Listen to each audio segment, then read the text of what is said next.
Hi guys, today's subject is how to project one's voice. You probably have heard this popular expression on master classes, on voice lessons. In order to project your voice, try to send your voice at the end of the auditorium. They add to the deaf, old 19 years old person who doesn't hear very well. I find this suggestion an ignorant suggestion, and it comes out of lack of knowledge, of understanding how wave distributes itself. Wave is not distributing itself like the water with the hose, because if you look at the wave, let's say take a real wave from the ocean. You see, when we see that the wave is moving towards, let's say, towards the shore, right? We have all illusion that's the whole mass of water moves along with it, but it's not true. The mass of water actually stays there. Is that the shape moves, and this is the nature of the wave. Acoustic wave sound distributes itself the same way. So the suggestion of projecting and try to improve your projection like over one suggestion or anything, it's an absolutely ignorant suggestion, because projection is an objective thing, of course. Projection is something that allows your voice to get through swampy acoustics or big holes cut through the orchestra. This is all projection. If you have correct technique and experience, and you don't need any suggestion to project, because it's only going to confuse you.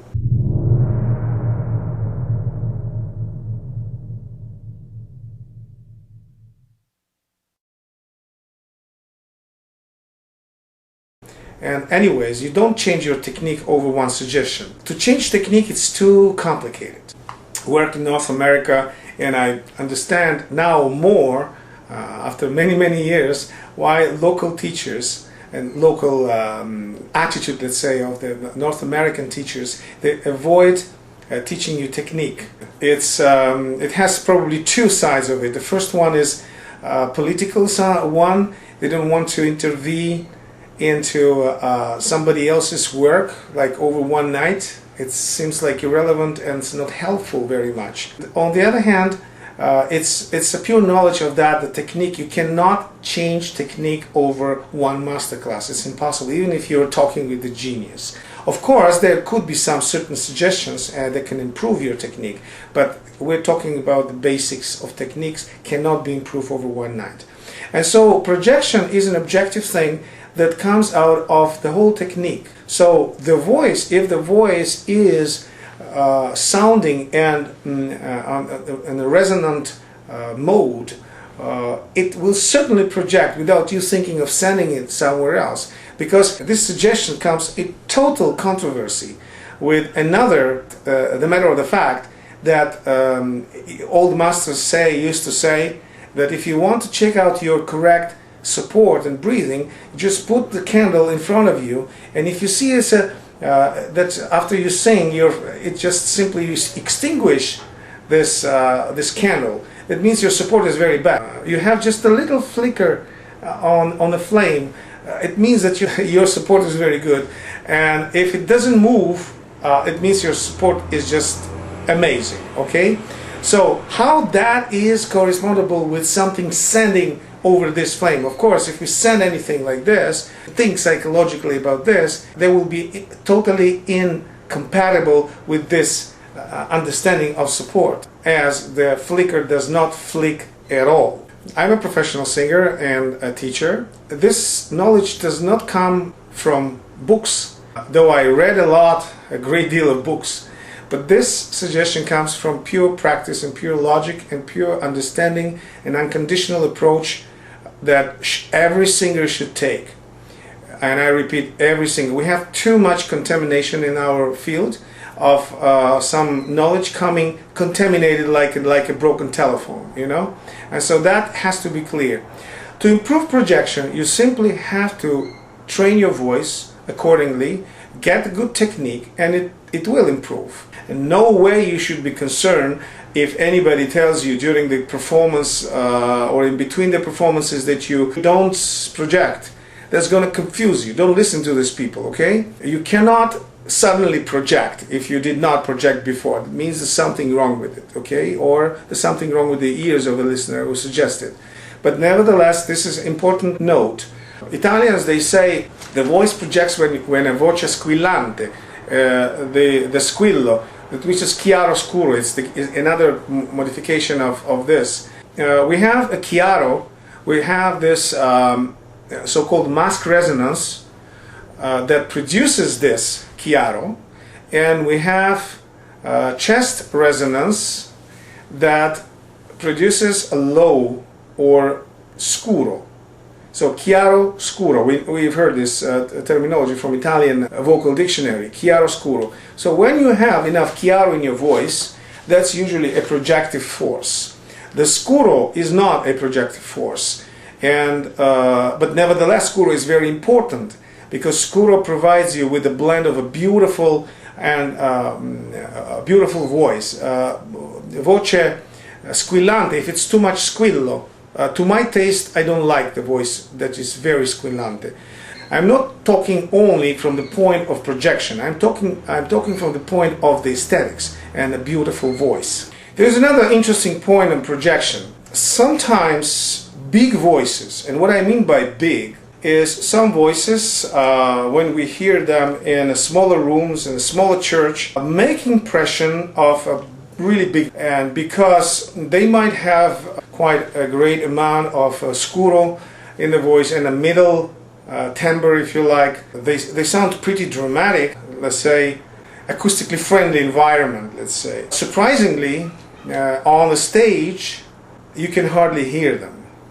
So what is this illusion? How can we understand that? Again, this is very simple to understand. Big voice and projective voice are not equal. Well, you can say what I call by big voice, I mean also a projective voice, but it's a matter of terminology. Let's say that a big voice can be also projective voice, of course, and vice versa. So the projection, again, that comes from my experience working with singers and singing with some singers, that in my early years in opera, I was surprised how some people sound in a room and they sound, let's say, on stage. And surprise in both directions. One direction is, wow, I thought the guy had not such a big voice, and then you hear him and you hear every word, and you hear him projecting through the orchestra. And then another guy that you thought had a big voice, suddenly his voice is lost in acoustics and covered by the orchestra. So this is quite a known phenomena. I repeat, to avoid this you need to have a correct teacher, and the guy who worked, if you want to be an opera singer and have a good projective voice, he will train your voice that way that you will have a good projection. But the ultimate thing in projection is experience. Coming out from school and have all talents to be an opera singer, you need a real experience. By this experience, your voice, if you do it the correct way, your voice will grow. It will grow both as in volume, but it also in projection. Simple, again, we can understand why some smaller voices project better. Well, let's see, if you have coloratura soprano, and let's say you have a tenor, like in a room like this, tenor will cover maybe 2-3 times this coloratura soprano over the volume. But if you go on stage, coloratura soprano always be heard.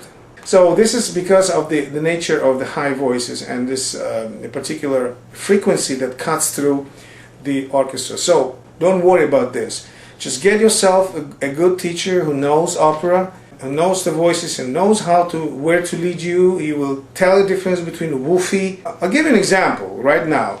What is, let's say, a voice like this? Cortigiani, razza donnata. Though I have a range of a baritone, even a bass, if I turn myself right away singing a bass or baritone role, my voice will lack projection because my strength of my voice lies in the tenor range. And if I go a little bit lower that, my voice will diminish in projection. I still can have a supported voice in that, but the voice volume will be significantly less. On the other hand, there's another thing. Many people ask me this question, and I hear that comments from on YouTube, comments of people usually that never been in an opera house, or if they've been one or two times. Over recordings they say, oh, this guy has like a huge voice, or this guy has a small voice, or whatever. They start judging things that absolutely has no truth, because if this is a professional recording, there is no way you can tell how big voice is. And I'm telling you, there's no way. You can manipulate the voice. You can make a smaller voice sound bigger than the bigger voice. Those singers don't have to worry about projection anymore. That might even change the whole notion for the opera.